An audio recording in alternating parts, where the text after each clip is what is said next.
Welcome to the meeting of the Planning and Regulatory Committee. The agenda, papers and other relevant information for this meeting are available for the public viewing on the Herefordshire Council website. Please remember your words and actions should be chosen carefully, and members are reminded that the speeches are limited to 3 minutes. The Council is streaming this meeting live on Herefordshire Council YouTube, I was going to say YouTube channel, and also making a recording. The recording will be available via the Council's website shortly after the meeting. Other attendees are permitted to film, photograph and record the meeting, provided that it does not disrupt the business of the meeting. If you do not wish to be filmed or photographed, please identify yourself so that anyone who intends to record the meeting can be made aware. No one? To ensure that the recording quality is maintained, could members speak as clearly as possible and keep background noise to a minimum, and ensure that mobile phones and all other devices are turned to silent. Welcome to all those in attendance. Mr. Bishop will introduce the officers who are dealing with the items this morning. Mr. Bishop. Thank you, Chairman. My name is Kevin Bishop, Lead Development Manager for Planning Services. To my right, we have the legal advisor to the committee today, Anne Gerson. To my left, we have the officers presenting the reports today. Item number 6, application at White House Farm, Watery Lane, Hale Y, Kelly Gibbons. And item number 7, application at south of Cobble Common Lane, Cobble Common, Hereford, David Gossett. We also have joined us on Zoom, Mark Lewis, the Highways Officer. Thank you, Chairman. Thank you. Are there any apologies for absence? There are none. Name substitutes? There are no absences. There are no name substitutes. Declarations of interest. Could anyone wishing to declare a declaration of interest please indicate? There are no declarations of interest. Now, item 4 to confirm the meetings of the meeting held on the 29th of September 2021. No matters of accuracy have been notified to the monitoring officers. Are the minutes of the meeting approved? Please indicate. 4. Sorry, Did you? yes, sorry, could I say something, Chair, please? Yes. Is the voting correct on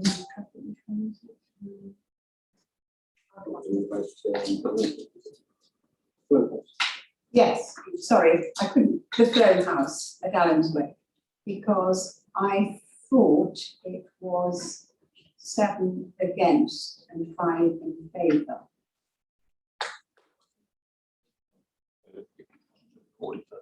It wasn't a recorded vote. A majority vote. Jen, I can't hear over the side. Sorry, I can raise my voice. Have you got a mic, Elizabeth? No. Sorry, can't you hear me? Not at all. No. Oh, right. Usually quelling the horns in the classroom. I think so. Could you name the page in the? I'm not sure. Sorry. So, yeah.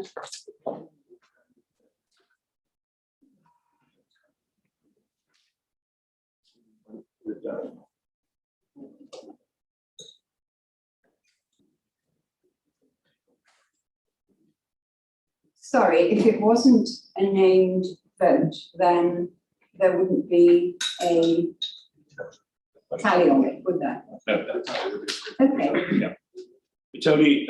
I mean, a name vote is in order to record the actual figures when it is. Yeah, and there were no figures recorded. No. No, so I've read in the press figures, and they, as I thought, weren't correct. So, which is why I raised it. Well, it wouldn't be the first time. No, absolutely, absolutely. Thank you, Chair. Thank you. Okay. I think, shall we have that vote again? I took Councillor Foxton's concerns on you. Those in favour of the minutes as shown. Those against? Any abstentions? 3. Carried, yeah. Sorry. Right, now we'll move on to the chairman's announcements. I have none. We'll now move on to the first application. I request that the public speakers physically present for the agenda item meeting. Ms. Hamilton, a planning agent, speaking on behalf of local objectors, and Mr. Pick, the applicant, agent speaking in support of this, take their seat in the public area for the speakers. Mr. Pickle's job is by Zoom.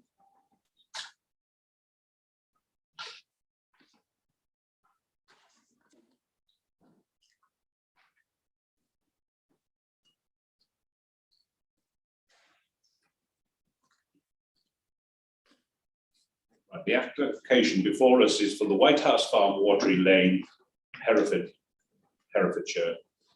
Proposed variation 2 of planning permission, erection of barn egg units for fertile egg production to regularize as built development.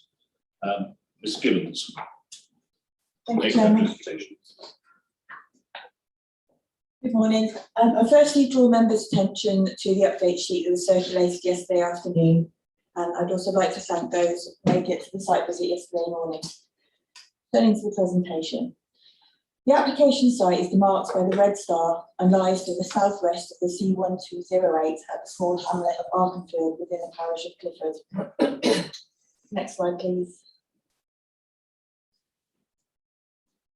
The application site itself is located to the northwest of the existing range of agricultural buildings at White House Farm. This is where members parked yesterday, and as can be seen by the site plan extract on the left-hand side. Crossing this elevated landscape are a number of public rights of way which link to the popular trails, including the Herefordshire Trail and the Wye Valley Walk and Office Dyke. These public rights of way are shown by the pink lines on the slides. The bottom slide shows a public right of way that we walked along yesterday to the south and to the west of the application site. Immediately to the south of the site and shown in blue on the bottom slide is Holmwood Brook. Next slide, please. The proposal relates to the development consisting of the barn egg units for fertile egg production that was approved under application 163327 in 2017. I trust that members had the chance to read the original committee reports and minutes of the original application to familiarise themselves with the background to the application. It's undoubtedly one that has a sensitive and somewhat contentious background. The unit has been constructed and is operational, but it was not constructed in accordance with the approved plans. This application seeks to regularise this matter through the submission of an application to vary the condition that lists the approved plans. As the report confirms, these changes are considered to be minor material amendments to the approved scheme. For clarity, permission is therefore being sought retrospectively, but it is necessary for decision makers to consider the proposed changes in the context of the approved plans against the policy of the development plan, taking into account any material considerations. This slide shows the 2 site plans. 22 site plans. The bottom one is approved and the proposal is now being considered above. Please note the change to the footprint in the building, which is shown in dark blue, and the altered attenuation basin to the southwest. The hatched area to the north is the area of land that the excavated soil resulting from the construction of the building and cutting is spread across. Next slide, please. Turning to the elevations of the building. These were also inserted into the report, and the changes in the measurements have been clarified in the update to members and is on the screen, in the table on the screen for you as well, following some queries yesterday at committee site visit.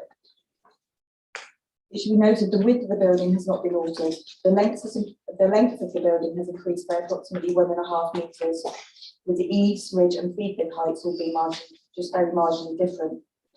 The plans also detail the door and the opening positions that have also altered. And one of the key changes relates to the alteration of the ventilation fans in the roof. These have increased from 7 to 13 in number, and their position of the roof is also altered, from being at ridge to being slightly offset into the roof slope.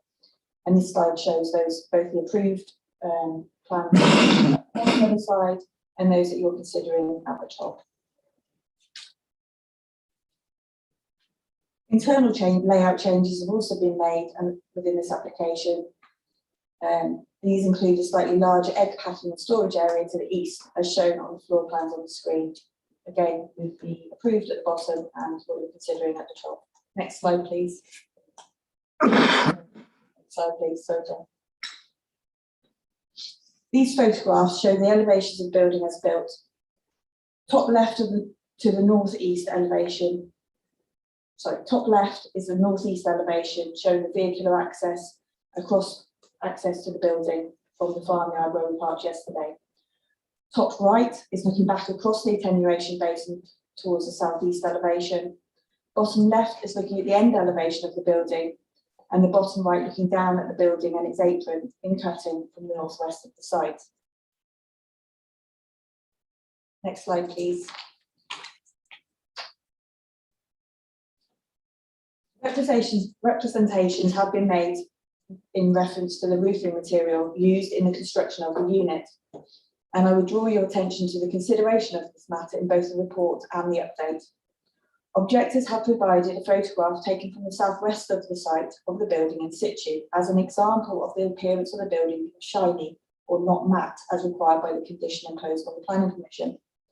As discussed in the report at paragraph 6.16, the matter was raised with the applicants, who have confirmed that the roof has been constructed in accordance with the requirements of the condition. I do understand that the ward member and local residents continue to raise this matter and have also noted concerns about the wording of the condition proposed in the officer report.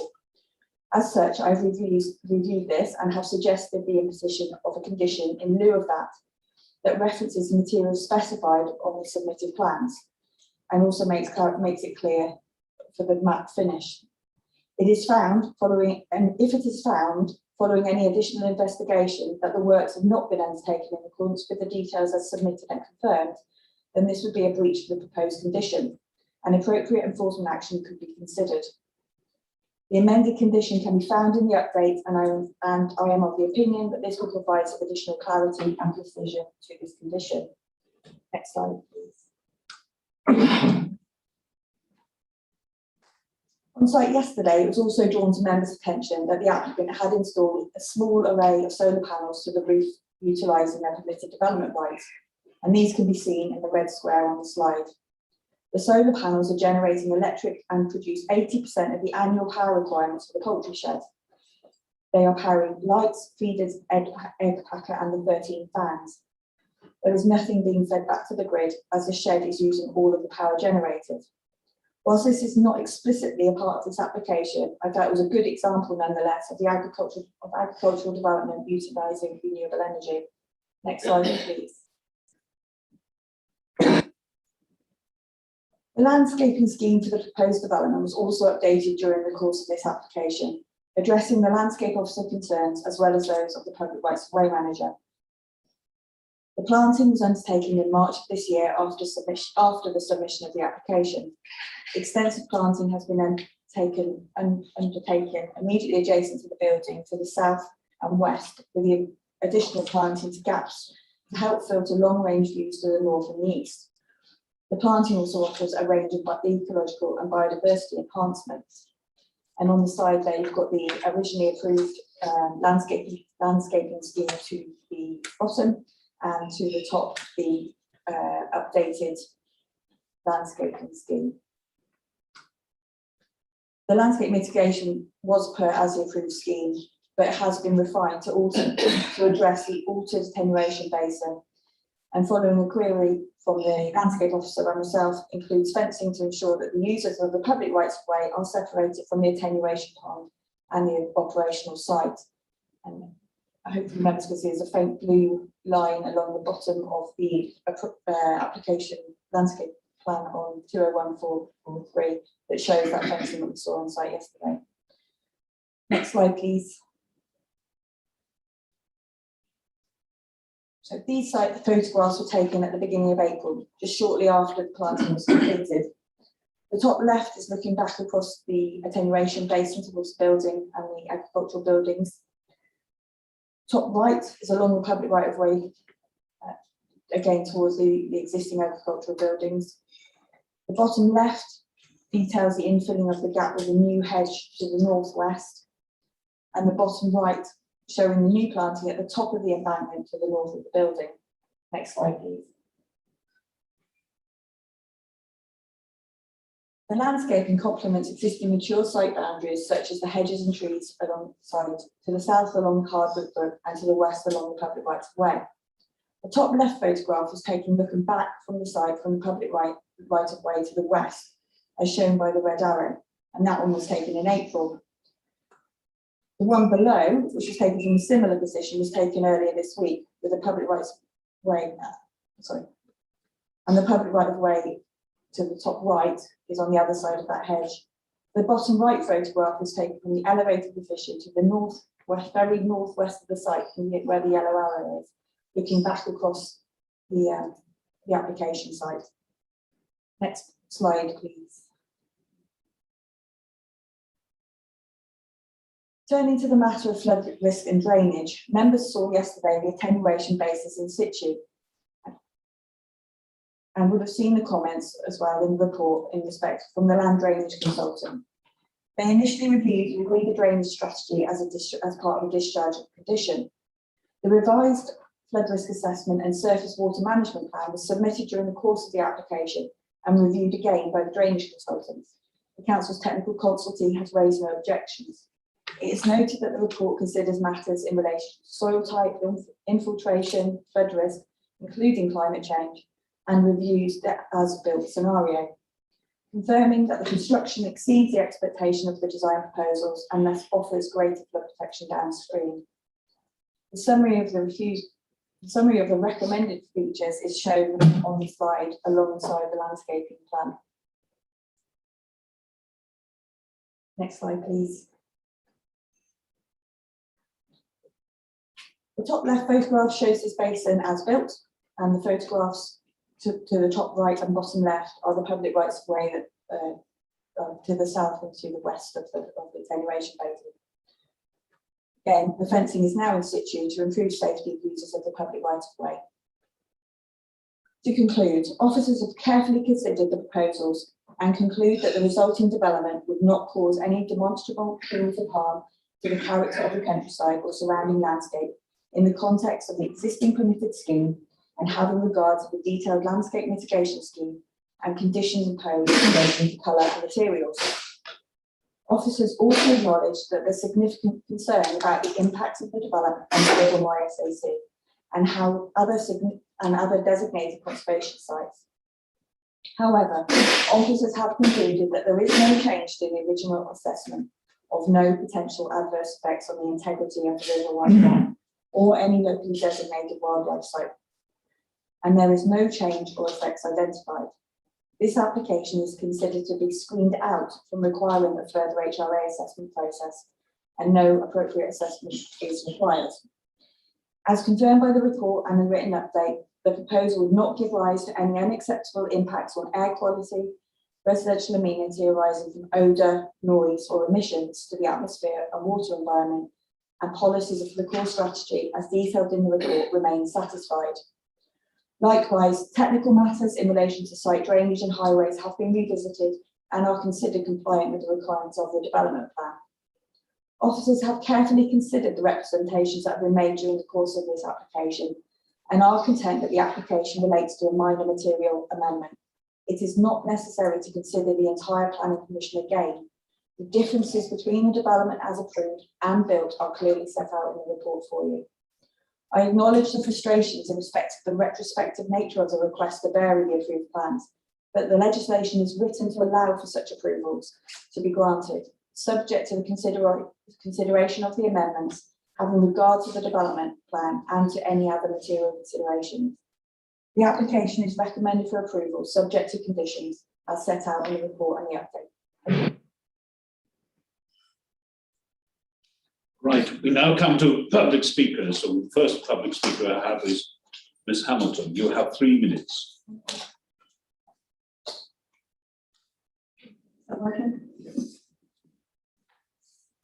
This application has been presented to you as one I to don't think it's working. Oh. Is it working now? No. No. That working? No. I don't think so. It is. Put it a little closer if you're. Better? Yes. Yeah, okay. Sorry, this application has been presented to you as one to regularise a few ventilation units of a different attenuation pond. In fact, this is a retrospective application to retain the development in its built form. The plans you're being asked to approve would permit the longer building, the differently constructed roof, additional hard standing and the light spilling windows. You need to consider whether these departures from the development for which permission was granted are acceptable in the light of current policies and knowledge. I note the proposed condition requiring the roof has a matte finish, but would point out that the roof has already been finished. I would suggest that if you grant permission, you amend that condition to require that a matte roof is provided within a specified period. If you went on the site visit yesterday, you'll have appreciated how lovely and almost unspoiled this landscape is. This area would have been part of the Brecon Beacons National Park, but decision makers in the 1950s decided cross-border administration was too complicated. Nevertheless, Archon Field remains a candidate for future extension of the national park. The planning committee that granted permission for a poultry unit on this site in 2017 voted narrowly in favour of a resolution that accepted the development would harm the landscape, albeit it disagreed with planning officers about the level of harm. The committee decided that the economic and social benefits of cheap chicken outweighed the harm of the development, provided the landscape impact was mitigated through planning conditions. The developer then erected a larger building than he had permission for and put on a shiny roof that draws the attention from every high point around. He didn't bother with the landscaping scheme until planning officers told him he had to. So the 2017 permission is invalid because it cannot now be implemented, given the large discrepancy between the built development and the approved scheme. Granting this application would regularise the unauthorised development. It would result in an entirely new planning permission. The NPPF tells us that effective enforcement is important to maintain public confidence in the planning system. If you agree to regularise this development, without ensuring that the shiny roof is replaced with matte, without ascertaining impacts on air and water quality, or addressing the odour problem, what signal are you sending to other developers who think a planning permission is a licence to build whatever they want?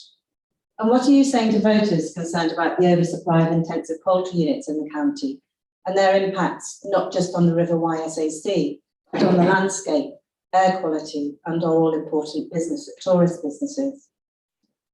The officer report says the planning merits of this development don't need to be revisited. That's officers' view. You're the decision makers. It's for you to exercise your judgment and decide whether the development accords with the development plan, or whether indeed you have enough information to make that determination. As a final note, can I just point out that... Your time is up. Oh, sorry. Thank you. And now we go to Mr. Pick, who is on Zoom, I believe. Thank you. Can you hear me? Yes. Yeah. Chair, members, thank you for the opportunity to speak. This application seeks some minor amendment to the approved plans for the poultry house at White House Farm, including additional fan chimneys and a larger attenuation pond.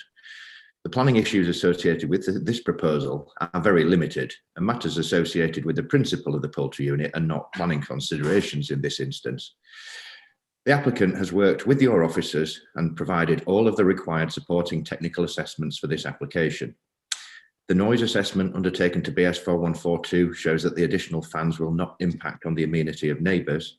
The drainage assessment shows that the attenuation pond system is compliant with the sustainable drainage requirements, and the ammonia assessment shows that the ammonia impacts of the additional fans are neutral. You will have seen at the site visit yesterday that the site is tidy, and the applicant has undertaken a very extensive landscaping of the building with significant tree and hedgerow planting. In terms of the determination of this application, The only real issue for consideration is whether the increase from 8 to 13 chimneys on the roof of the shed has an adverse impact on the character and appearance of the landscape. The proposals are so minor, and the only sensible answer to this question is that the landscape and visual impacts of the development are negligible. The increase in size of the attenuation pond provides additional storage for rainwater and is actually an improvement on what was originally approved. To conclude, this application is very minor in nature and seeks to regularise some very small deviations from the approved plans. Any impact of these small changes is negligible, and it is respectfully requested that planning permission is granted. Thank you. Thank you. And now we'll move to the, sorry. Oh, if you could go back to the public, and if you could put Mr. Mick in the waiting room. Thank you. And now we come to the local member. Councillor Hewitt. Yep.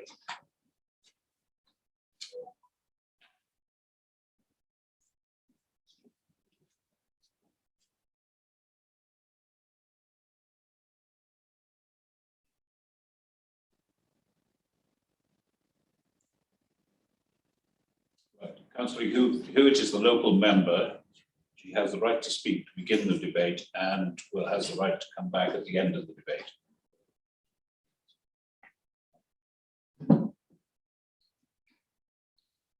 Thank you, Chair. Sit down. Actually, I prefer to stand, being vertically compromised, and also it's always been my way.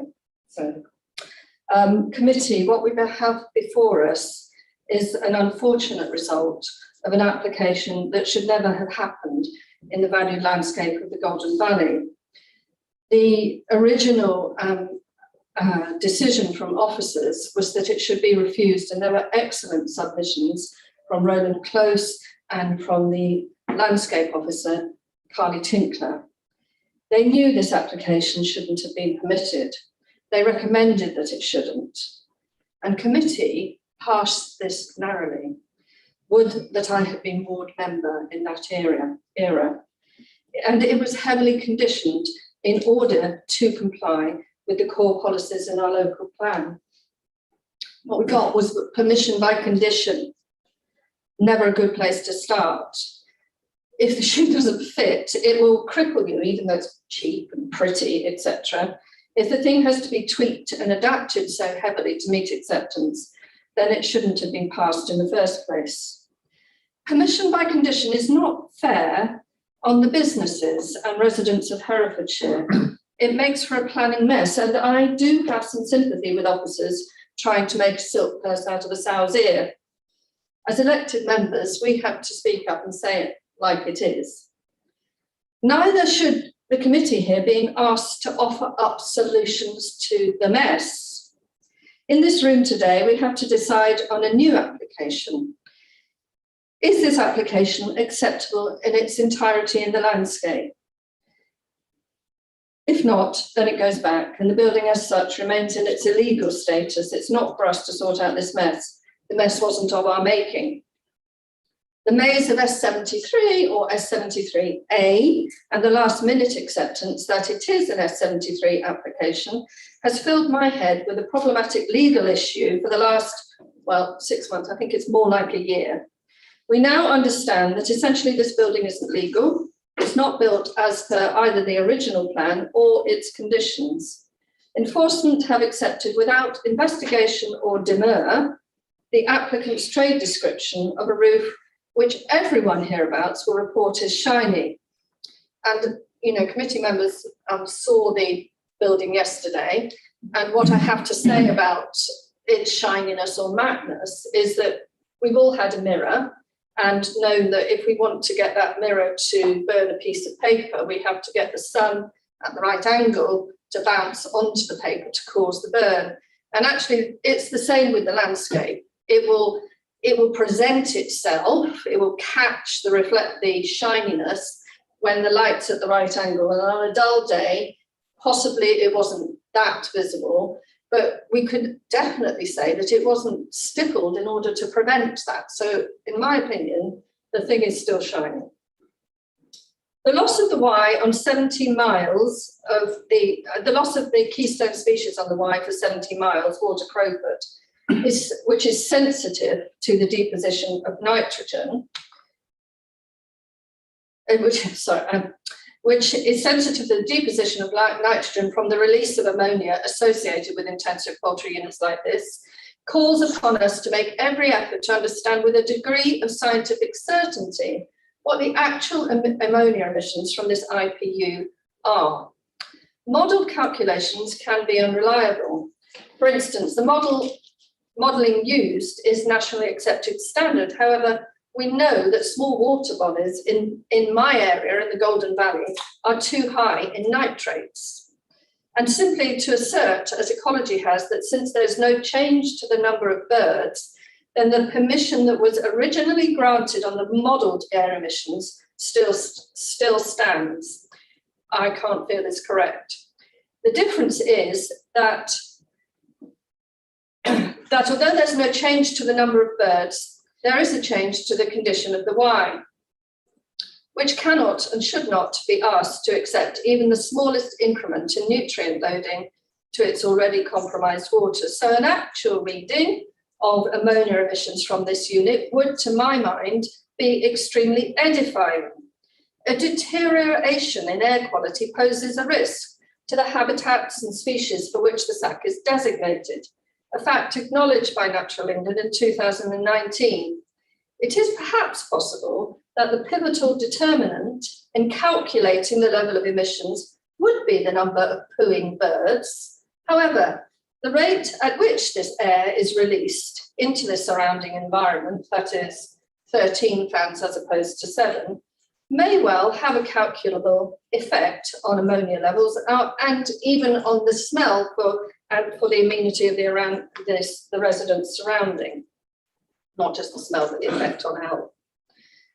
Further, HRA considerations would now have to consider what's happening to the muck produced from this unit.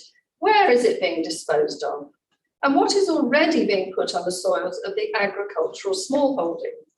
Local residents conducting validated citizen science have demonstrated that phosphate readings for the Hardwick Brook are consistently above legally permitted levels, with regular spikes showing up to 24 times permitted levels. In correspondence, this was about 9 months ago, with Jeremy Churchill of the EA, he reflected that there is continual levels of phosphate in the brook, and there have been some instances which have been after rainfall when there have been significant spikes. I would agree with T's assessment of the situation that the correlation between rainfall and increases, it may well be runoff from land or manure heaps or similar. This reflection, combined with reports from local residents that pig manure has been spread on the land, indicates the need for the establishment of a visible and compliant manure management plan, which should be regularly checked and adhered to. It's unacceptable that small water bodies of the county are regarded as little more than open sewers in relation to agricultural runoff. It affects the life and amenity, the biodiversity and economic prosperity of the county incrementally every time it's allowed to happen. I'm going to go to the attenuation pond, which is basically a SUDS measure. Digging a hole in the ground can't and doesn't amount to the establishment of a pond. I wish it was that easy in my own garden. Lining or puddling is necessary to retain water. If the water is retained and an actual pond is created, then it would create a flood. So there's no chance of an otter coming to live in this water. It's a SUDS mechanism, and I don't know about how much rain it will hold. I'd be interested to go see there today and see how much is sitting in there and whether that rain from the roof is collecting nutrient from poultry dust and creating a potential for algal bloom. Not sure about that. This application was refused by officers and only narrowly passed by committee. The main bone of contention was damage to a valued landscape, this sweet, special rural scene. The austere industrial nature of the building was felt to be intrusive and out of place, extending 85 metres beyond the curtilage of existing farm buildings. The committee decided they could mitigate this by conditioning a mat roof. Well, despite implausible assertions from the applicant that the roof is as per condition specification and I've had this in an email, it was designed to fade, a trade description which I think is disingenuous. We have a shiny one. It's now adorned with solar panels and has numerous regular bumps where the air vents sit, which makes it more visible in the landscape. Enforcement have chosen to accept the applicant's written description of the roof and not enforce. The residents have to live alongside the visual impacts. Then we come to the size of the building and its associated concrete apron. It has an appreciably larger footprint, despite the fact that this was a stumbling block for officers in terms of its general acceptability. It was too big and now it's bigger. The revised landscaping scheme has only just been completed, and the trees and hedges are all whips, which take at least 10 years to properly establish and start buffering from ammonia, for instance, and perhaps after 15 years at close distance and not too high up the elevations, there may be some visual respite from this blot on the landscape.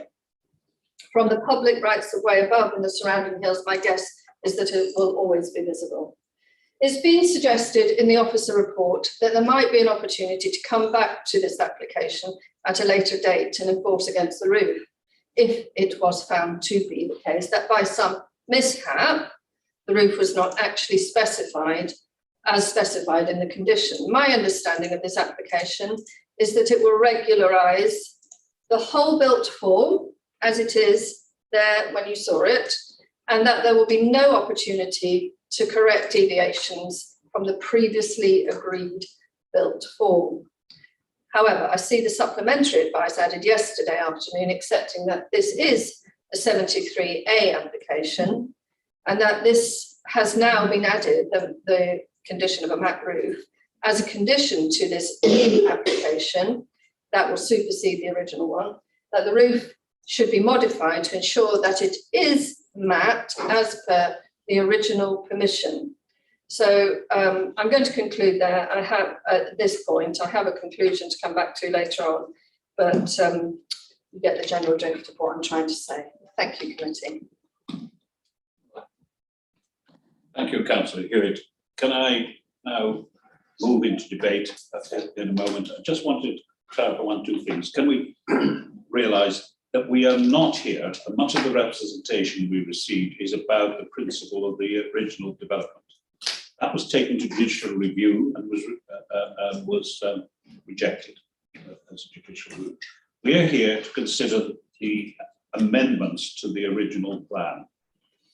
As to the roof, I think perhaps our legal office can clarify that. That's a matter perhaps for another time, as far as the moot, because that's a matter of subjective. Yes. As the chair has said, can you all hear me? As the chair has said, we're here to consider the section 73A application, which is in front of us. This is just to consider the amendments to the approved plans, which are deemed by the planning officer as a matter of planning judgment to be minor material amendments and therefore fall to be considered under section 73A. There have been some representations which the officers have responded to, and responses to those are included in the schedule of updates as well.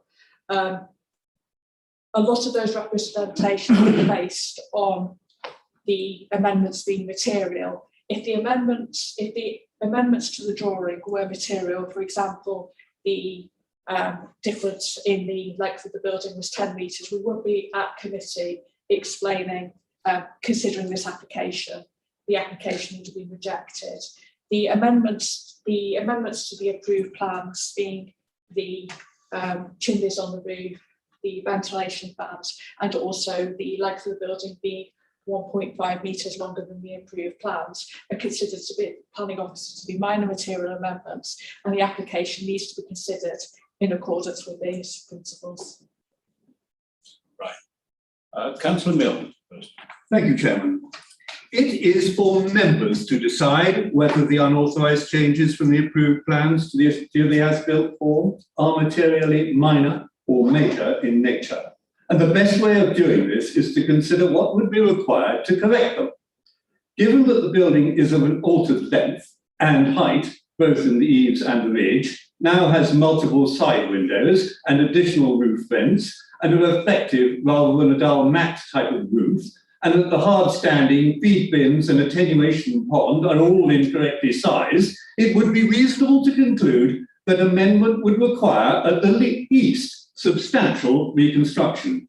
In my view, therefore, the changes are not minor material, because the poultry unit at Archenfield has been built in breach of conditions that can no longer be realistically complied with. Therefore, the 2017 planning permission is no longer valid and ceases to be a material consideration. It is defunct. I refer to the update report, which confirms the point made by Ms Hamilton, that this is an application under section 73A of the Town and Country Planning Act 1990, because it is retrospective, not prospective, such as would engage section 73.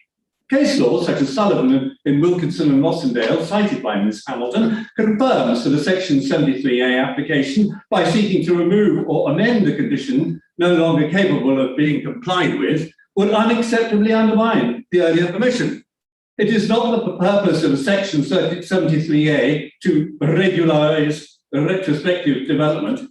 It must therefore treat a section 73A application as a conventional planning application, save that the development has been commenced. Sullivan said that in dealing with such an application, the ALPA must have regard to the provisions of the development plan and to any other material considerations in the normal way. Were we to approve this application today, assuming it would be safe to do so, we would be granting an entirely new permission to overwrite the 2017 permission, but would not address its shortcomings, say for regularising its breach of conditions. The whole new application is therefore sensible. It is recommended because we must now give full regard to the habitats and species regulations, so as to ensure beyond reasonable scientific doubt that the development will not affect the integrity of the YSAC. In particular, the scheme requires a manure management plan capable of being monitored and enforced as a condition, in view of the proximity of the Hardwick Brook, something that the 2017 permission failed to do. The 2017 scheme also lacked an ammonia assessment or effective filters to address the evident poor air quality issue. So evident yesterday. The only dispersion modelling study which accompanies the application is Councillor Mills, you've gone well over 3 minutes.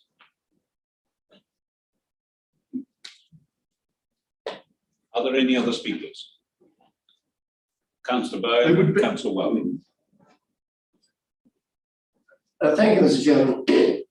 I think Councillor Milne has brought up an interesting point and a rather important one. And also, I think we should consider whether the conditions have been properly fulfilled. Particularly, I think, from the point of view of the landscape, the shiny roof, or is it a matte roof? We need to get that resolved as well.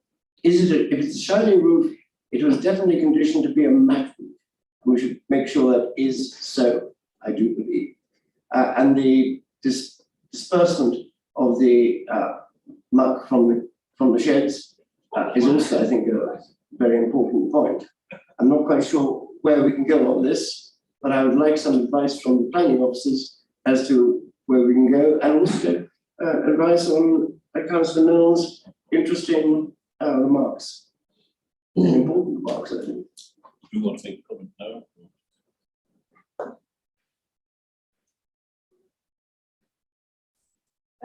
In terms of the, Can we up to the level, please? sorry, is it kicked in now? Working? Yes. Yeah, that's right, it takes a minute, I just need. So in terms of the roof material, just rewinding on that slightly, as I said, there's an updated condition on the planning commission recommended in relation to it being matte. If enforcement further investigate, upon grant of permission, or even not on grant of permission, because it still applies to the previous application as well.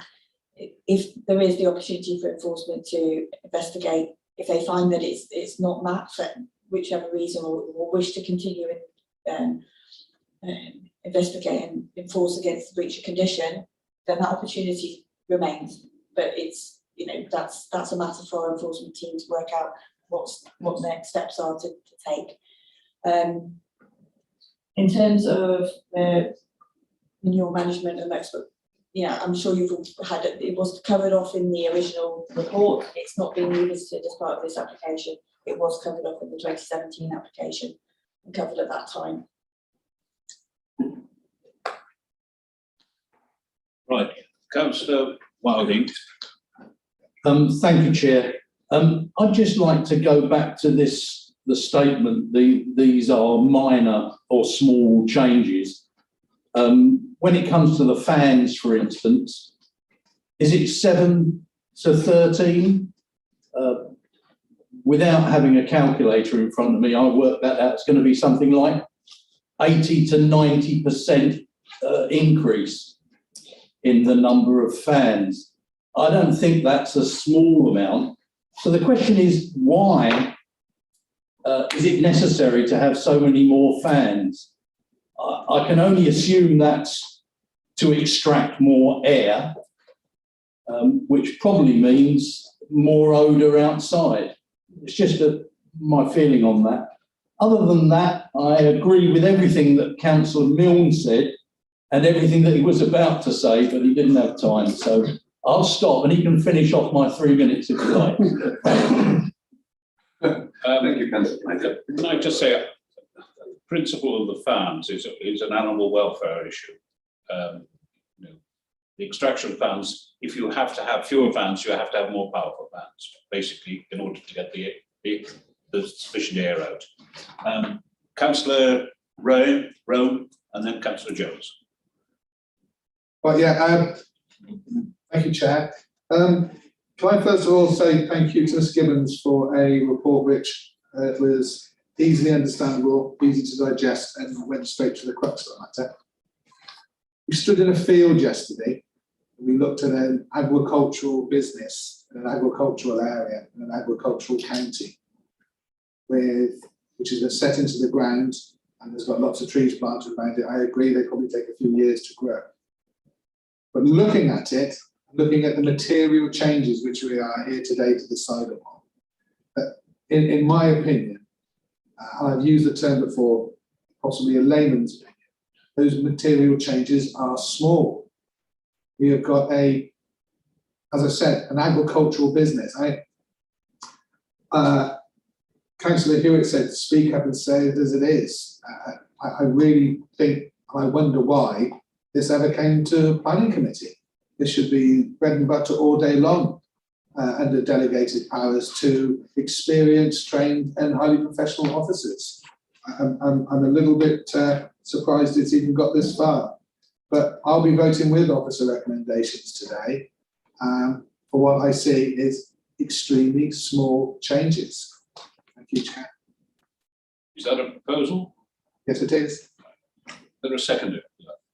Councillor Jones. Right, Councillor Jones. Yeah, I'm sorry I couldn't make the on-site meeting yesterday.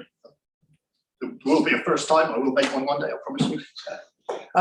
My points very quickly. We've gone from 7 to, I think it was 13 of these roof lights, and it's quite interesting that when it was 7, they were spec'd as 1 metre diameter. No size given for the new ones. So I don't understand what you're saying, Chair, about animal welfare. Is it that by putting more fans in, but perhaps of a small diameter, that it helps the airflow in? I don't know. I think that, I know we're not here to discuss the shiny roof issue, but if it was a condition that was on the original application, it should be quite easy to go back, get the round numbers and the MAC coding of that material and find out whether or not it is a MAC material or not. Obviously, it does change with, obviously, moisture. If it rains and the sun comes out, it can look shiny. One other thing I did pick up on, which I thought was slightly strange, was about putting, if the applicant was aware of this, and he puts photovoltaic panels on the roof. It might have been a better place for those. But anyway. Right, thank you. Councillor Fagan and then Councillor Johnson. Thank you, Chair. And I too was unable to make the site visit yesterday, but thank you for the reports. I mean, if I had been on the committee deciding on this application, I would have decided against it because the officer said that I quote, the economic and social benefits recognised, however, it would substantially and significantly demonstrably be outweighed by the environmental harm. But as you said, we are not discussing that. However, there are issues from this application that sort of do raise questions for me, and I welcome the officer's contribution towards the matte finish on the roof, and if we could make that a condition, that would be good. My concern that this was screened out from the HRA in 2017, and I know that that is about an application that was granted, but it is back on our desks, and I feel that our understanding of the difficulties faced by the River Wye currently are far greater than they were in 2017. So it does raise concerns for me, as does the ammonia, the impact of ammonia, and the fact that we don't have an ammonia report and actual readings of ammonia emissions, which I feel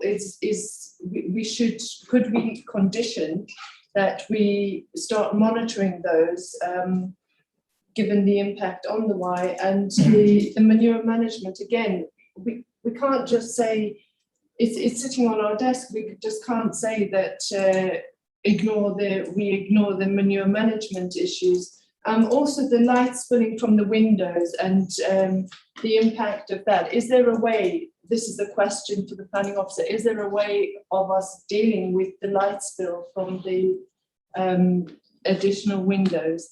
And I suppose the other question is there a way of looking at the environmental impact of ammonia and manure on this application? Is that something that we could address through conditions in this application?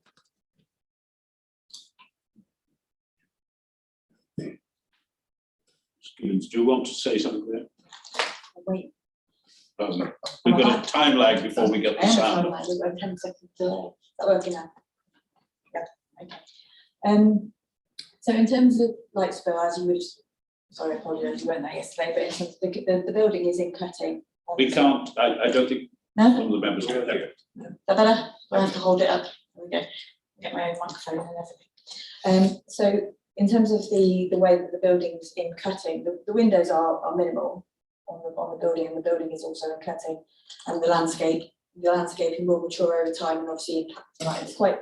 It's a very localised impact in terms of the light spill from the window, the few windows that are proposed. And I don't believe there's much more that we can do in respect of that. In terms of ongoing monitoring and manure management, is covered by other legislation effectively in terms of manure management. And that was the conclusions of the previous report, so as you've seen.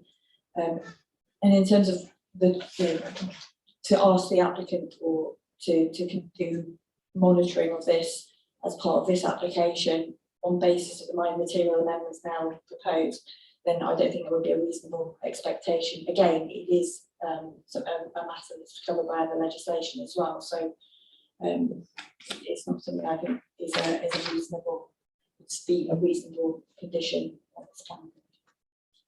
Can I just clarify, is that the ammonia? Are you referring to the ammonia emissions as well? If that's covered by other legislation? Well, if it's not my particular area of expertise, but yeah, the officers, the environmental health officers and the air quality, they just cover it, say it meets regulation, essentially, it meets the DEFRA guidance and meets regulations on that. But I appreciate the impact on the HRA situation, but if this application was refused today, you would still have a permitted scheme on the site, and that's where we're saying it's been screened out in terms of the impact from this. The bird numbers and the way the building is operating is not going to change, and therefore the change for the minor material amendment isn't changing that impact, which is why it's been screened out. So it's not that we don't recognise the impacts, we do. It was covered in a lot of detail actually in the 2017 report at the time, but it's about what changes this application is bringing about, and they've submitted the additional information for the ecologist to be able to make that judgment that it's not a requirement to do an appropriate assessment on this particular application. It's that isn't a requirement of this application actually. So if I may just finish, I understand what planning officer is saying. I think it is very difficult for us if we are being tasked with sort of being responsible for planning applications in the River Wye SAC, and the difficulty with that is that it sort of makes me feel like, are we doing our job properly in looking at the ecological impacts of something like this site? So I'm struggling with it. The problem we have here, whether we like the principle of that, we have a on-site application development, which the original planning commission was the objectors took it to judicial review and it was rejected. So the principle is there. It's really about the minor, or whether they're minor or not, variations in what has actually happened on ground. Now, virtually every developer we have, and I expect many previous developments of a similar nature have had minor amendments done in this way without coming to a committee. But anyway, I think just to reassure you, this is quite a unique situation in this application in terms of this poultry unit and the changes they're requiring. Obviously, we have other applications for other poultry units that haven't gone, that haven't got a planning permission, and you're aware of the detail and the level we go to, the objections we receive from ecology, from Natural England, and the level of detail that we have to go through in that respect. Now, it's not, I think we're doing our jobs properly in terms of that respect. What we have to do here is take into account, effectively what has it got a planning permission. It was considered in detail at the time. We have to now say what's going to happen. What's the effect of the change, I suppose. But in terms of looking at the other units that we have across the county and the live applications that we have, obviously, there has been a step change, not only for planning, for the guidance, for everything since this was approved. So yes, but we are still looking at this application in the context of this permitted scheme and the changes that are being requested. Councillor Johnson. Thank you, Chairman. It's already been said several times, but it's worth reminding, I think, ourselves, individually and collectively, that we're here to consider the amendment to an application which has already been approved, challenged, failed at the challenge, etc. I think expressing the number of change in the number of chimneys as a percentage is disingenuous. Had there been only one and you decided to have two, that's not much, but that would have been 100% increase in the numbers of chimneys. The facts are that there have been changes in the requirements for animal husbandry, and a greater number of smaller fans provides better conditions for the birds that are kept in there. We are here simply to consider the amendment to an already approved plan. So if we wish to discuss things like its effect on the wire or anything else, it's not the whole building that we're here to discuss. Would the amendments make any significance to significant difference to these things? I suggest they would not. I commend the officers, as the councillor Rowan, for an excellent job they've done putting forward. And I move there is no real case to ask here. It is a minor amendment. I see no reason at all why I should refuse. And I propose we go to the vote, Chairman. I've got Councillor Foxton. Perhaps I think we exhausted pretty well. Councillor Foxton. Thank you, Chair. Can you hear me? Yes. Thank you. Right, most of what I've thought has already been said, but I've noted a number of changes and tweaks to the original plan. These changes, I believe, are either for efficiency or improvement or both. There is an increase in the length of the building, but the number of birds remain the same. 13 roof fans instead of the originally proposed 7, and the visual impact is minimal, and the noise assessment is low to very low. The planning officer, having done a thorough investigation, finds adverse effects on the integrity of the special conservation area minimal. And due to the site visit yesterday, I support her view. Thank you. Are there any other first-time speakers? Councillor Bowie, what's the point? Thank you, and just to clarify what we're actually voting on, and does that include the mat roof, etc.? No. Can we have an actual, what are we voting on, please? We're voting on the minor amendments, or the amendments, which are deemed by our officers, planning officers, to be minor to the original development, which was the original past development. It would be good to have them read out, please, Mr. Chairman. Can we read out the minor amendments, or the amendments that we kept? Thank you. Just confirm that the application, is that come to life yet? I can't hear. If there is a change to the recommendation, so the way in which the application worked, there was conditions recommended on the officer recommendation. Following the conversations and discussions and looking at the representations received, I have made a change to that recommendation to include a condition that specifically states that the roof should be the profile sheeting in Merlin grey with the round number in matte. So that condition would be imposed on the planning commission as well, alongside the other conditions in respect of bird numbers, operations, as per the officer report. So it is part of the recommendation that you will be voting for, is that condition would be included on any planning commission, on the planning commission's granted. Thank you. Could I just have clarification with regards to, in the report on page 57, 6.16, clearly states in there that the builder of the shed, Jacks International, were asked whether the profile sheeting of the roof, as specified in the application, Merlin grey in matte, was actually used. And on the 8th of February 21, they confirmed that it was. So, I have clarification on that. Is that the case or not? Yeah, I believe it is, but as I said, there's still Councillor Hewitt has still raised that question, and potentially.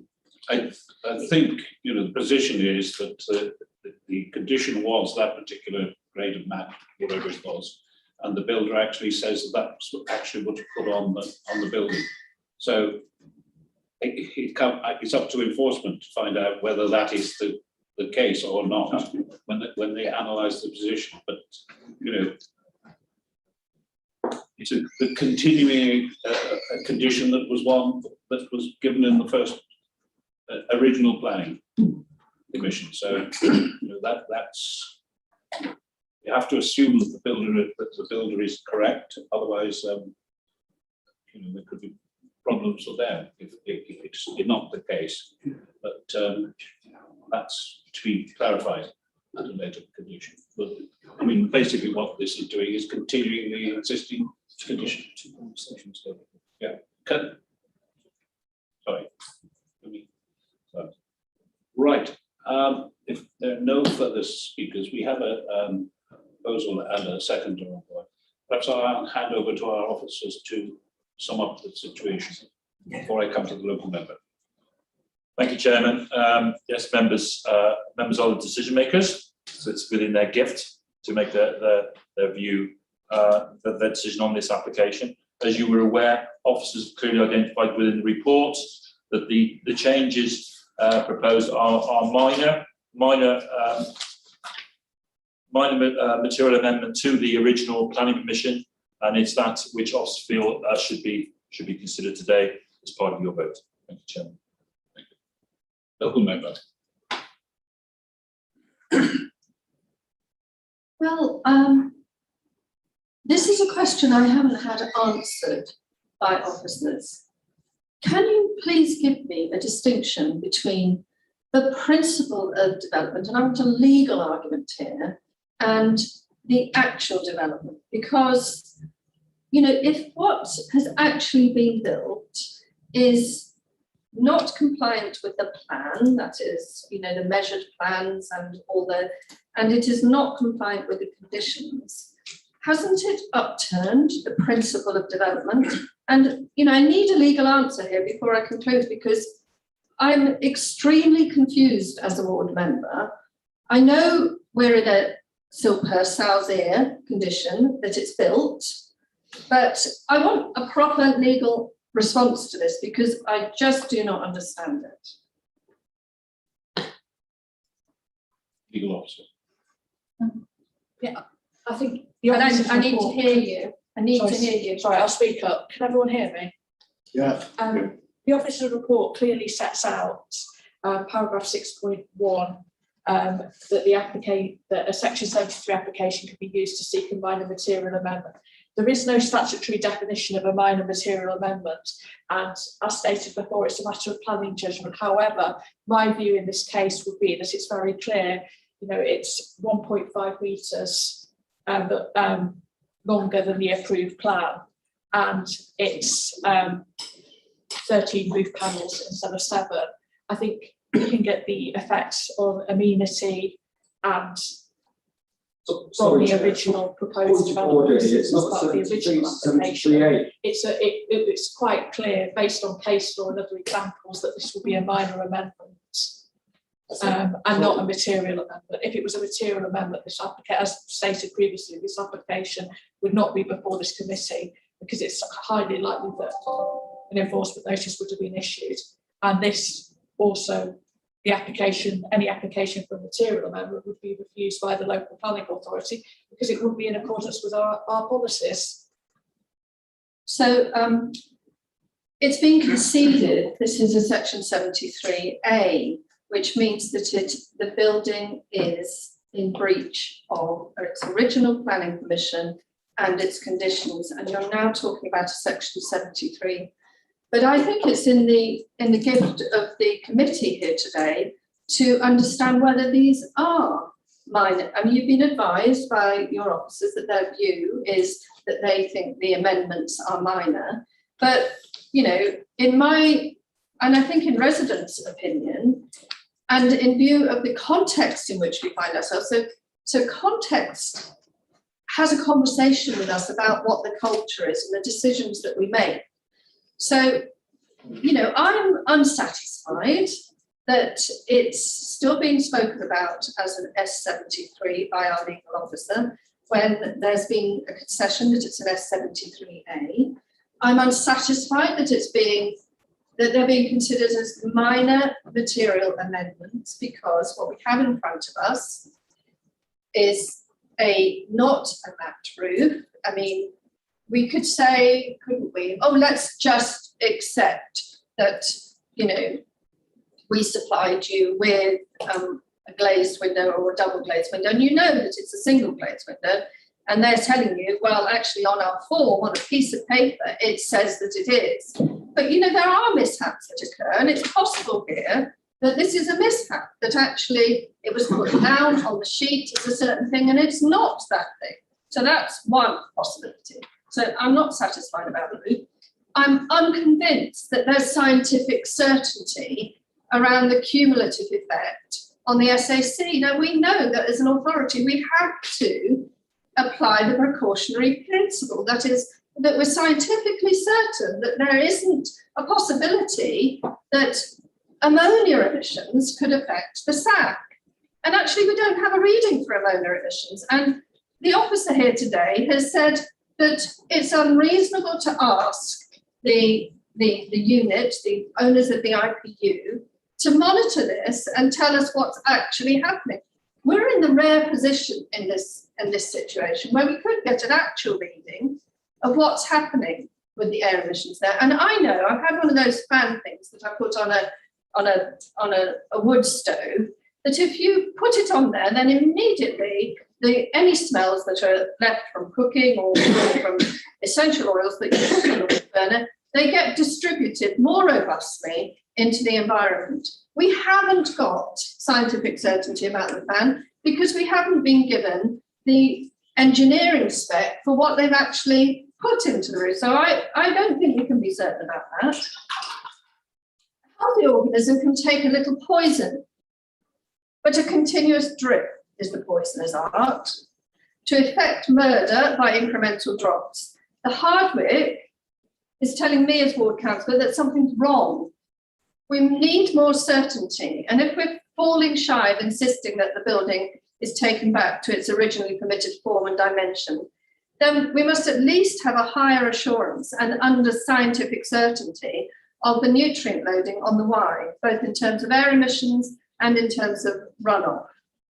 I'm unhappy that the unit is larger than permission was granted for, more roofscape, more concrete, more runoff, and larger visual impact. I just can't agree that the changes are minor. And if they were minor, then surely it would fit into either S73 or 96A. And if a single dwelling in Clifford, sorry, certain persons in the room will know what I'm talking about, can be rejected, and this was an eco home, on the basis that it needs a pitched porch instead of a proposed flat roof porch, how much more should we reject the alterations to agreed form on this application, which has the potential to, and is affecting the landscape in a much more serious way? I firmly recommend to the committee to stick to what's before us, consider the application in its entirety, as we now understand. This is the correct way to consider this application, and to ask ourselves, what do we want? What can we support? Are we supporting, something which is going to continue to be an effect on our landscape and on our environment? In its entirety, it needs a mat roof, an understanding with some scientific certainty of whether there's an effect on the SAC, less than an impact on the landscape. We cannot achieve these things if we cannot achieve these things, we're entitled to ask, do we want it? Please just say no. Chairman, if I may, if we were to accept the principles that just been put forward by the local councillor, I can't see how anyone would ever build anything. If we can keep saying subsequently, or conditions have changed, so we don't like the building we gave permission for 5 years ago, it would be nonsense. I don't want to open up the debate again. Can we just say, we are here to deal with the amendments to an original past plan. The idea that we could somehow wipe out the original planning permission is dangerous beyond belief. We would end up with a bill of millions of pounds possibly if the courts upheld that the original planning permission. We would have millions to pay, millions to pay if we had to reinstate the whole thing, because it would be the council that would be responsible. But I bear it in mind, but that is irrelevant anyway, because we are dealing with the amendments and nothing else. Right, we have a proposer and a seconder. Those in favour, please show.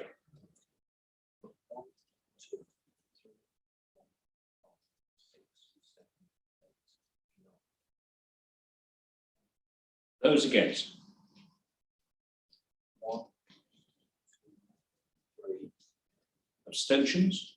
That's going back. Abstentions more. Oh, 2. Then that the officer's recommendation are carried. We'll take a 10-minute break and come back to the final item of our agenda. Oh, not yet. Sure, it could be 20 feet.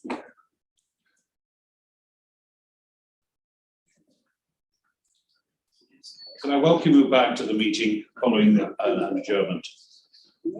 Can I request that the public speaker present physically for agenda item 7 joins the meeting, Mr. Parker, speaking in support of the meeting of the application.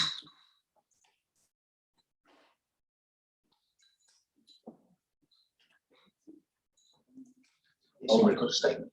Yes, we have a written statement also from the parish council, I believe.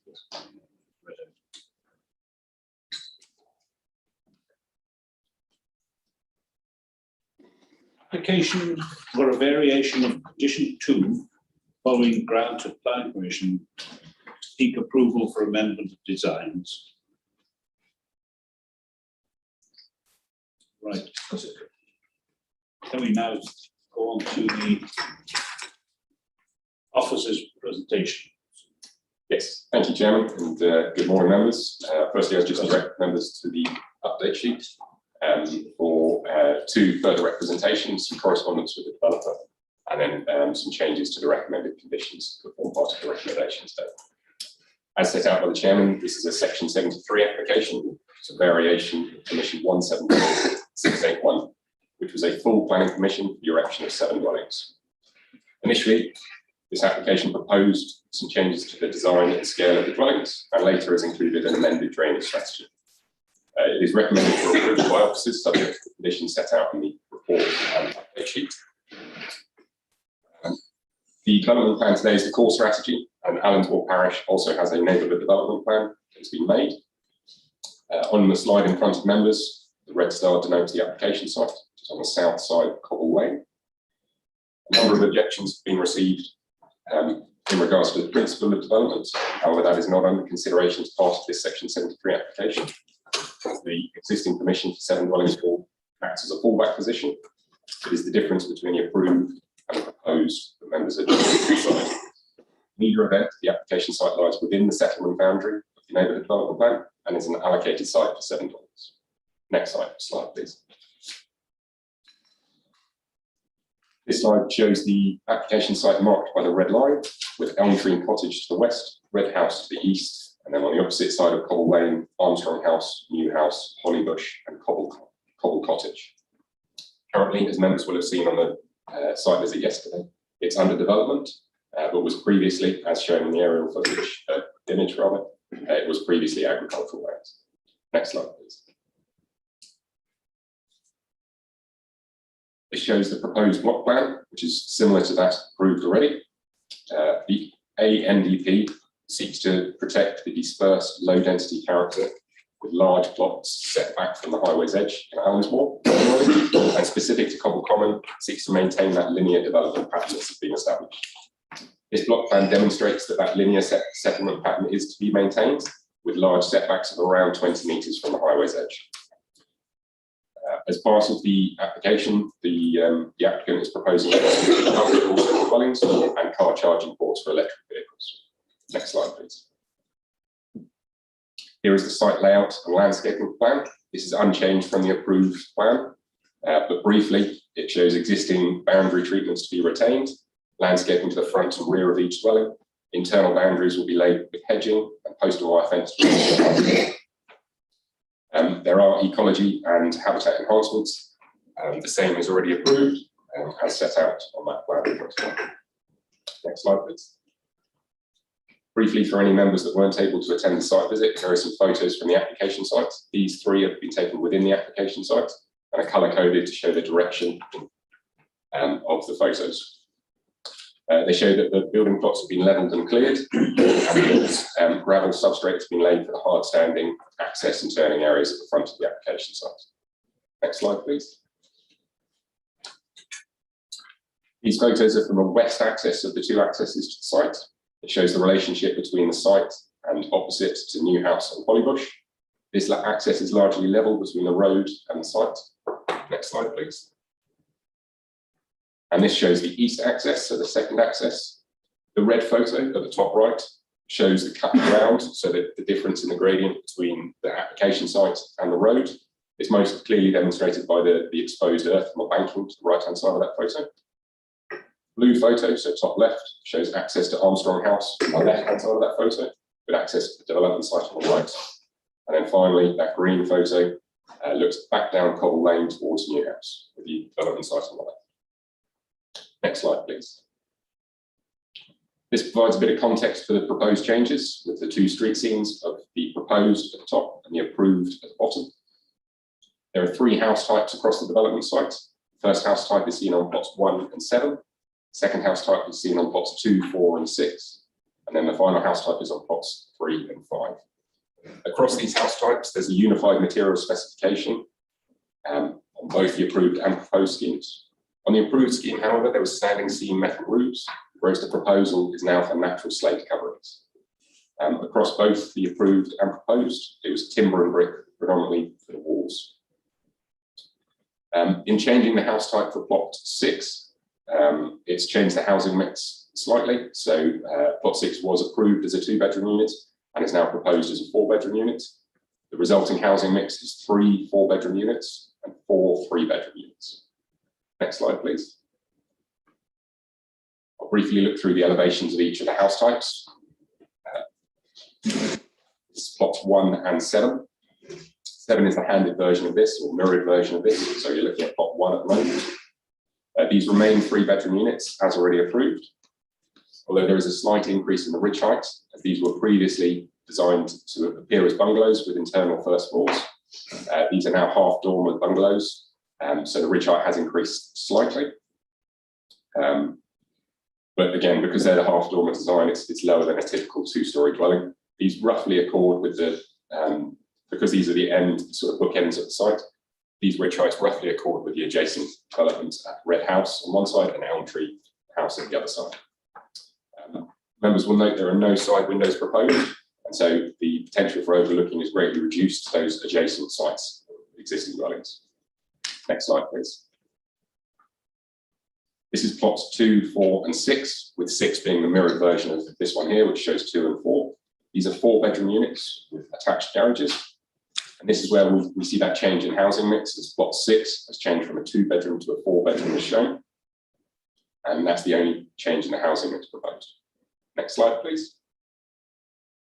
This final house type is for plots 3 and 5 and is essentially unaltered from the approved, with only minor changes to the dual pitched porch rather than a flat roof porch and changes to the fenestration. These are 3-bedroom units and are the smallest houses on the scheme. Next slide, please. Through the processing of this consent, we've had a lot of objections and representations about the drainage strategy, which has been revised as part of this application. Firstly, looking at the foul water solutions, the approved scheme was for 7 package treatment plants, discharging to a deep ditch on agricultural land to the northeast of the site, and then that would then in turn discharge to the culverted watercourse, again further northeast of the application site. The proposal is now to discharge to 1 package treatment plant shared between the 7 dwellings, located at the front of the application site. Treated foul effluent is then pumped to a partial drainage field. Allensmore has a number of local issues with drainage, and that's why they've proposed a partial drainage field here.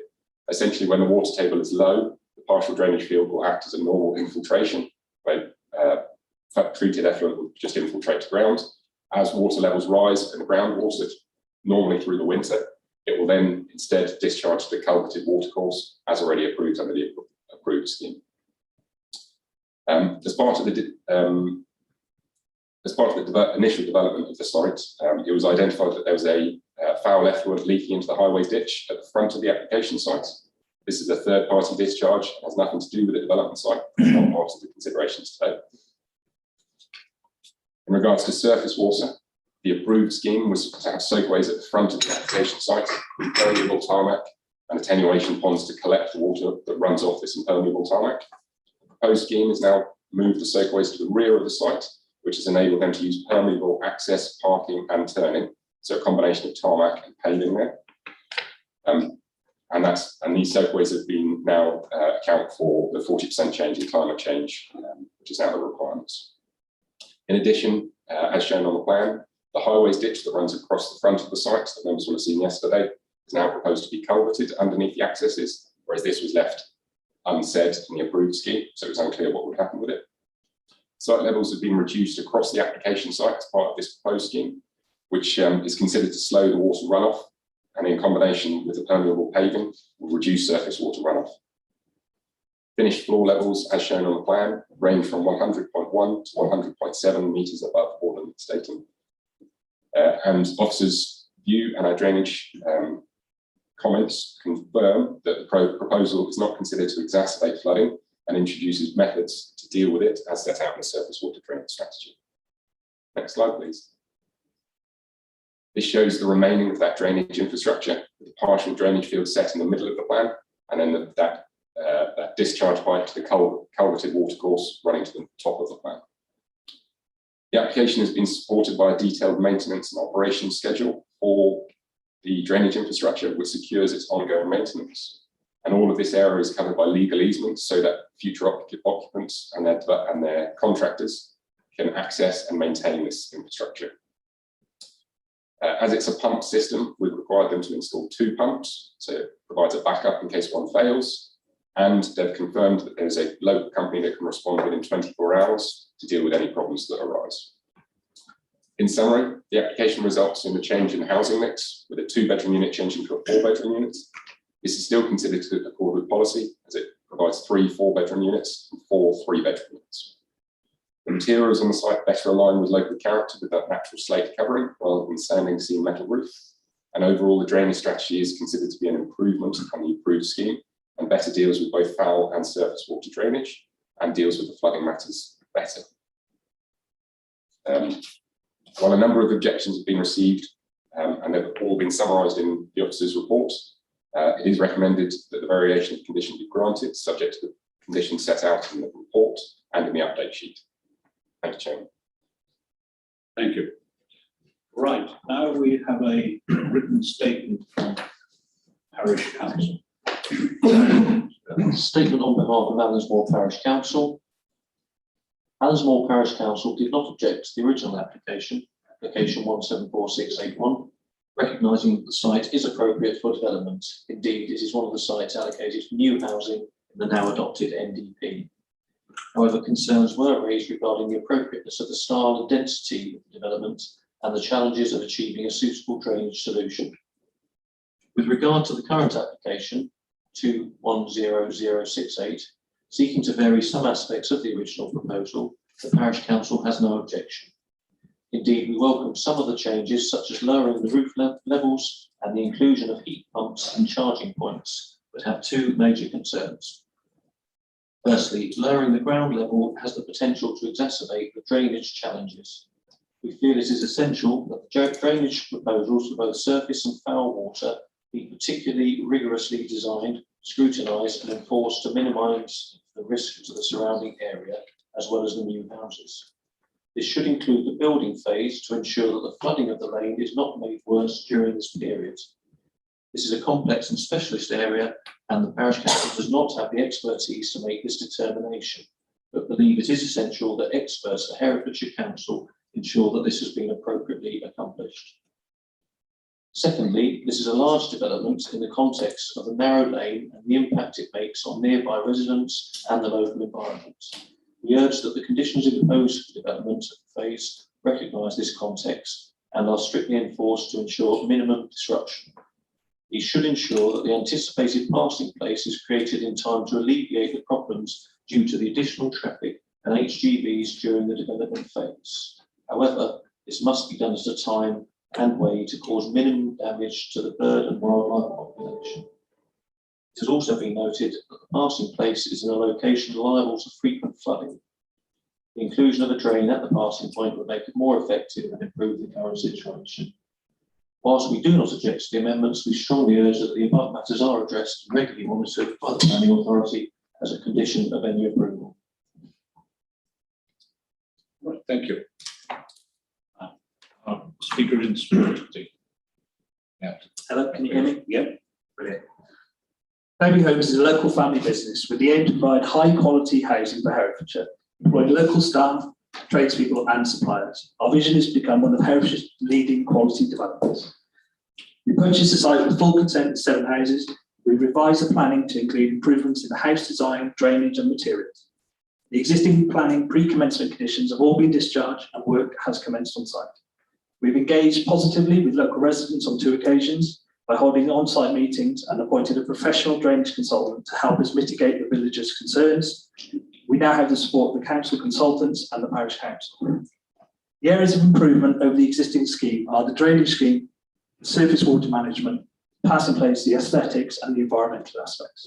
So the drainage scheme, the proposed scheme, has one treatment plant with an alarmed dual pumping station that provides far greater assurance for the failures that may be detected. The treated foul waste will be pumped to the underground infiltration field. This includes 470 metres of perforated pipework sapped in pea gravel. This will drain the local field area as well as the foul drainage, whereas the approved design relies on an open effluent ditch. The infiltration field has been oversized using worst case percolation rates rather than average percolation rates as per building regulation states. We've improved the highway culvert versus the existing to assist with the storm runoff water from the site during and after the construction phase. The surface water management, we have taken further steps to mitigate the potential for water runoff by moving the soakaways to the rear gardens, which is further away from the highway. We've introduced a flat area to the top of the driveways, resulting in a shallow gradient towards the highway. We've improved the tarmac from impermeable to permeable. The passing place, we have offered to accelerate the passing place construction versus the approved scheme. The aesthetics, we've looked to improve the street scene material aesthetics, including the use of natural oiled cedar versus the black painted timber. Brickwork in keeping with the village brickwork, slate roofs replacing the metal sheeting, anthracite coloured windows and doors to match that brickwork and roofing. Smart permeable brick paviers versus the loose gravel. And we've lowered the finished floor levels and the overall ridge height of the buildings. The environmental issues we've looked at introducing now, EV charging and air source heat pumps. To conclude, the scheme changes are an improvement in every aspect versus the existing scheme. We have consulted carefully with the experienced consultants and local residents and believe that we've made significant improvements in the flood prevention, the drainage field and house design. The scheme now has the full support of the planning officers and consultants, and we'd hope to gain approval for this variation of condition application as recommended by the planning officer. Thank you very much. Thank you, Mr. Clark. Right, if you take the feedback in the public gallery.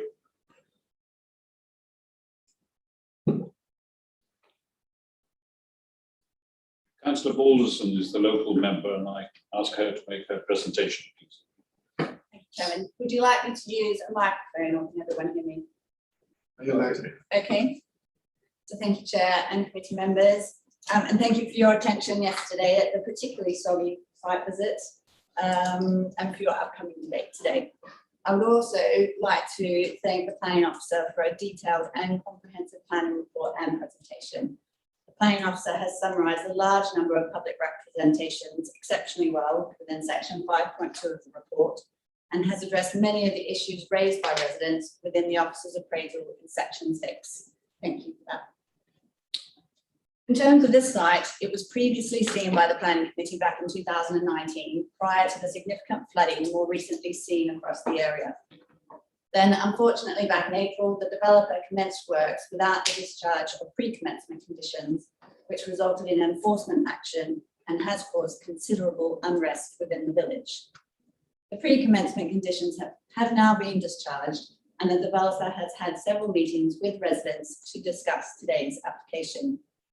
Representations highlight that the developer has gone to considerable trouble to address concerns by residents, which was also outlined in their address.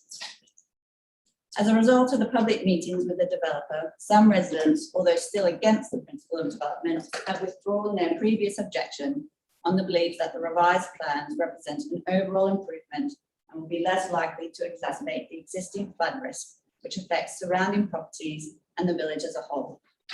However, several residents continue to feel let down by planners and the planning committee.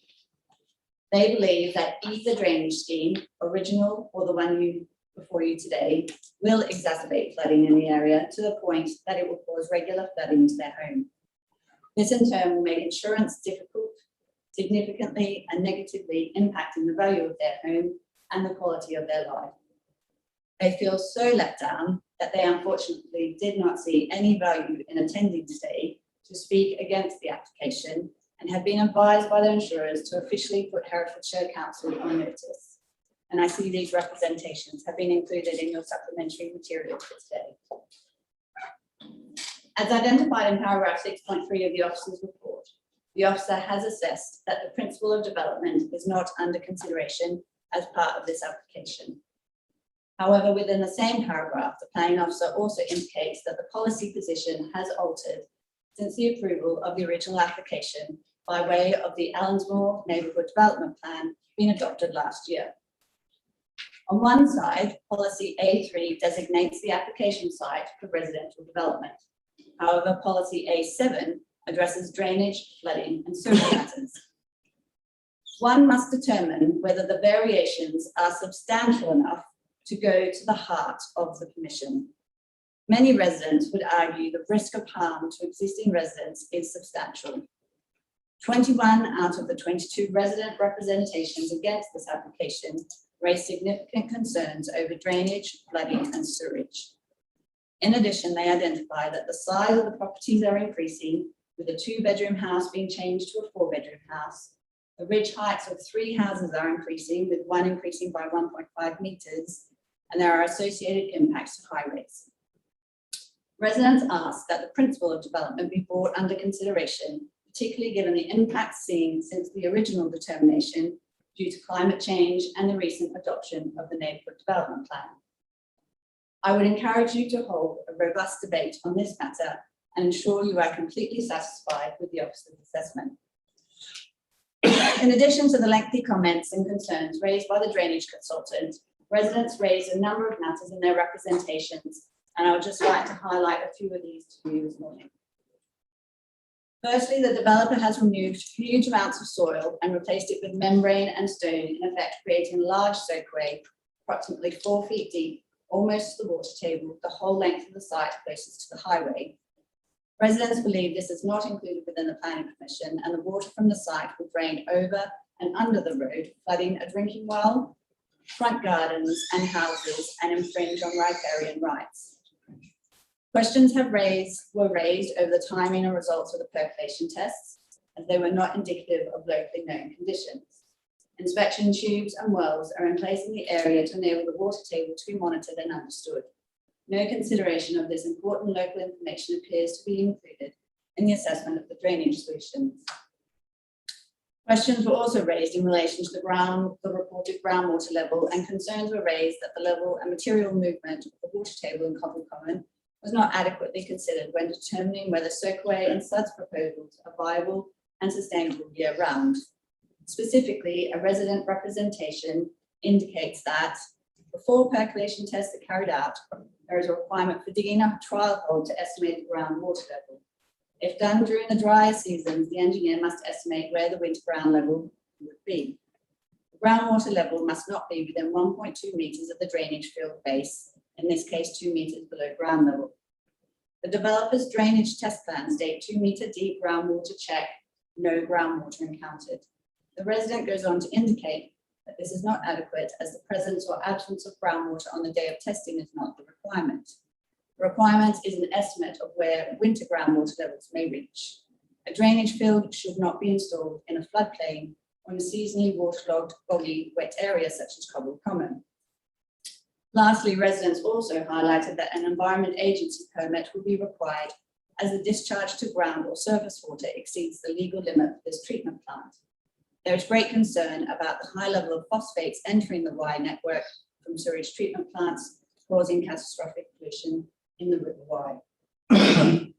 Putting aside the key concerns over flooding and the principle of development arguments, the majority of positive representations were in relation to improvements identified when compared to the original application.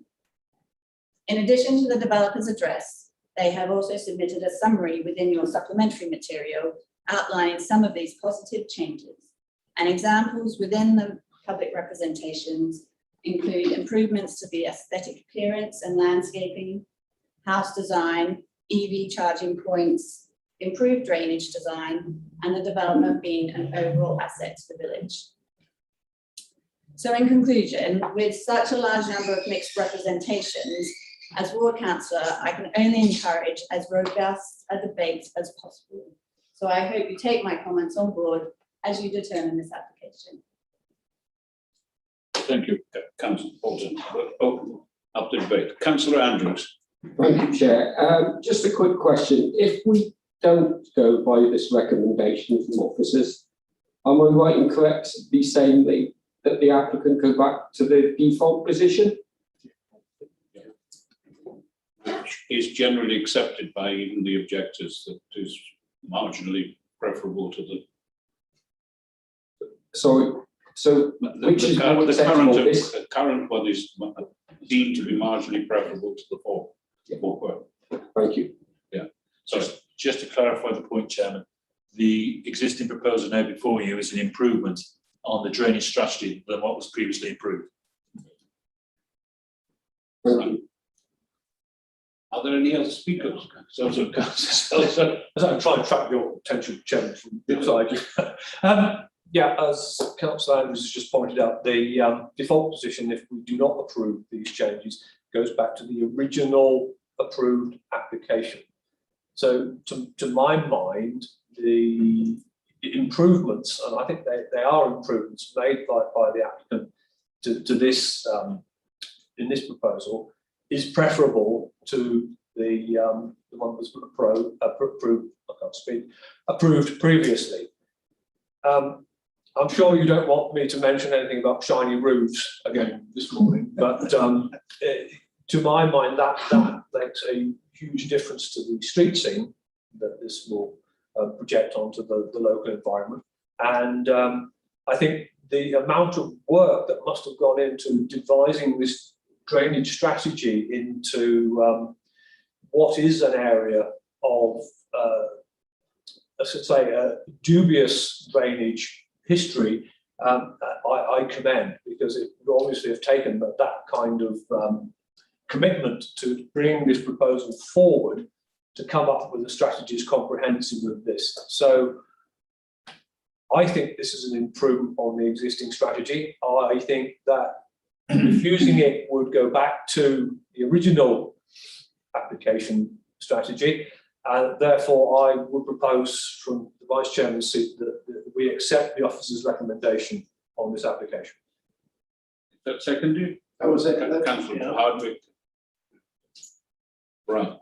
Councillor Bowen, I've got you down to speak. Are there any other? Very briefly, Mr. Chairman, I think this is a much improved application altogether. It's improved in every way. I think both an interesting drainage solution, which looks more likely to work, I think, and the actual buildings themselves are, I think, a considerable improvement on the previous ones. Whether you would miss the two-bedroom house or not is a matter of debate. But I think overall, and it's interesting to see there are no actual objectors coming up here to speak, this must be the solution that will benefit the little lane the most of all, I think, and one or two more passing places I'm sure will be very advantageous as well, as we found yesterday. It's not exactly a motorway. Councillor Rowan and Councillor Andrews. Yeah, I'll be voting with officer recommendation. Who wouldn't want to live out there? It's beautiful. The only thing I will say, and I don't know how we note this, that the removal of a two-bedroom place in favour of a four-bedroom place, which to my mind does take away that element of retirement, bearing in mind the demographics of our very ageing county. I'd say, and use the word disappointing. But it is disappointing that what is designed and what's presented to the planning committee originally, with a good mix of 2, 3 and 4 bed. I note from the figures that 2-bedroom properties are more in demand in rural areas than 4-bedroom.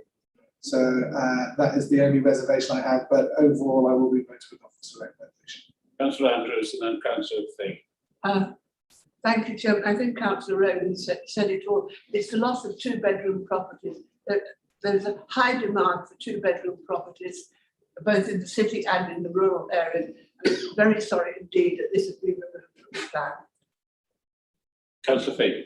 Yeah, I note the objectors' concerns about drainage, and I think we've all got issues around drainage in everywhere we live. And I think the thing about percolation tests always comes up in every application I've seen, is that there is an issue about sort of when the percolation testing is done. However, it does look like this is a better scheme, even in terms of the drainage. So other than sort of, I don't think we have any other options. The one thing I did want to ask was, given that the developers have looked at all sorts of sustainability features, and forgive me if it is in the paperwork, but has rainwater harvesting been considered on the site? And is this something that, if it hasn't, that we could sort of put in as an extra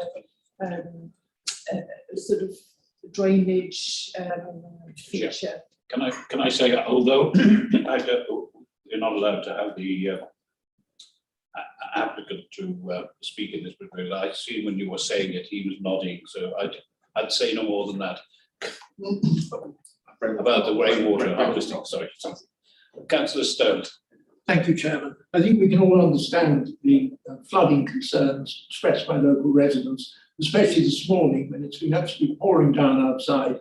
And I was just imagining that narrow lane and the amount of water that will be lying there now after the downpours we've had. But I also note that the Allensmore Parish Council do seem quite supportive of this application. They've obviously looked at it in considerable detail, and there are mitigations over the drainage. This may be a once and for all opportunity to improve the drainage in the area with these new houses. And I welcome the comments that have been made about drainage. Hopefully that they will work.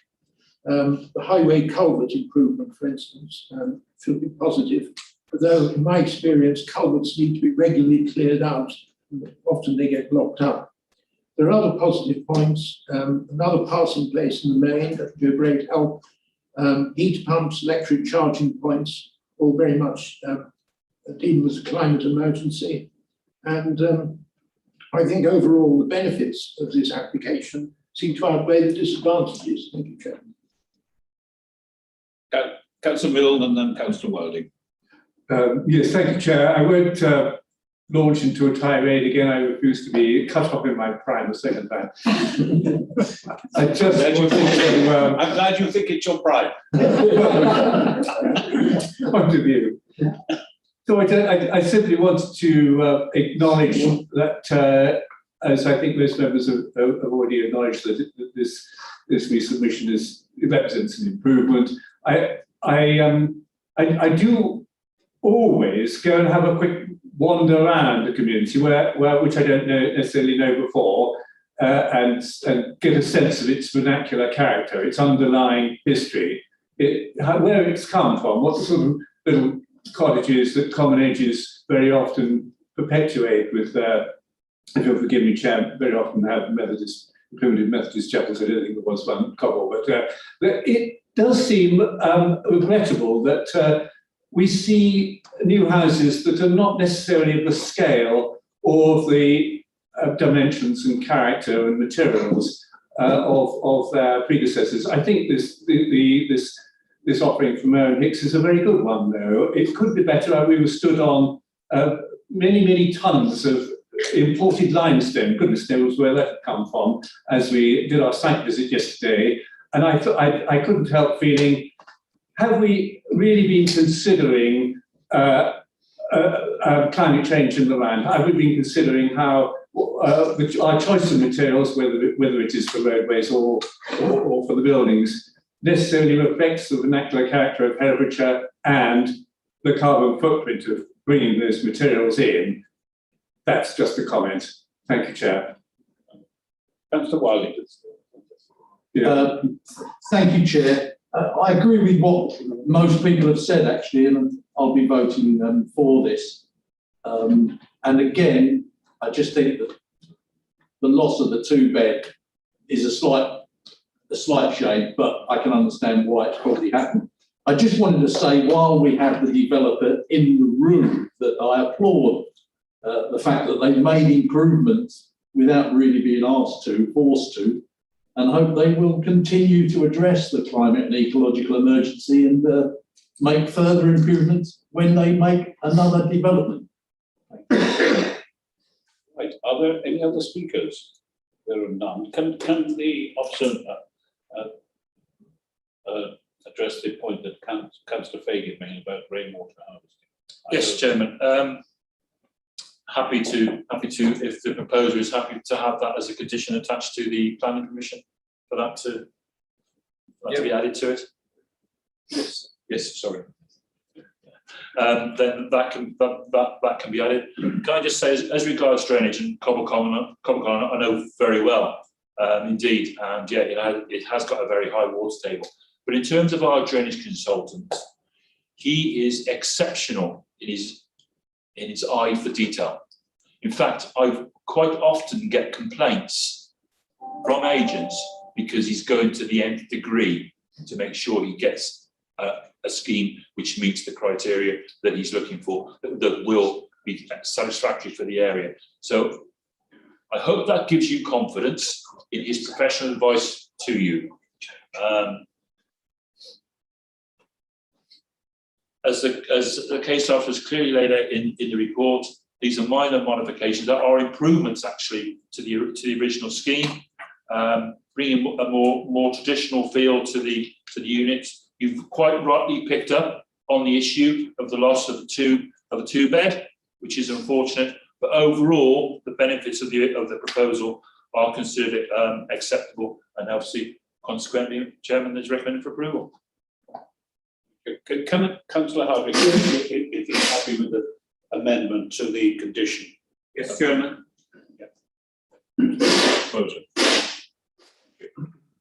Right, then there's no further points officers want to make.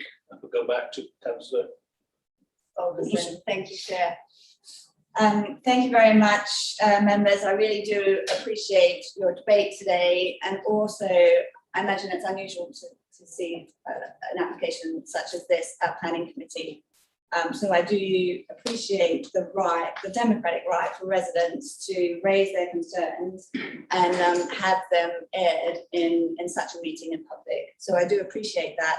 And although we had nobody here to speak against the application, at least I had the right to speak on their behalf.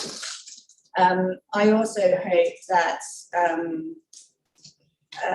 in the upcoming review of the core strategy, that we can take some of these considerations into that review in terms of climate change, the location of all these houses being built on what is known to be very waterlogged areas.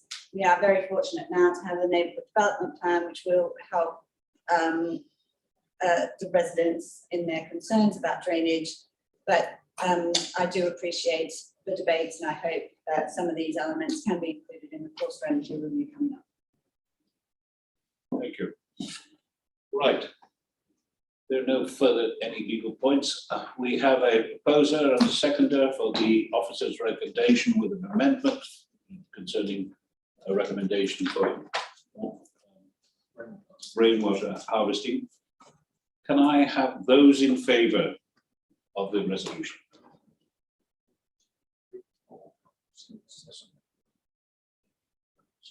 I think that's unanimous, so I won't need to ask for any votes against. There are no votes against and no abstentions. Thank you all for your attendance today. Thumbs up. Sorry? It's still raining though. Thumbs up, oh sorry. Stop raining. Can we confirm that the recording is now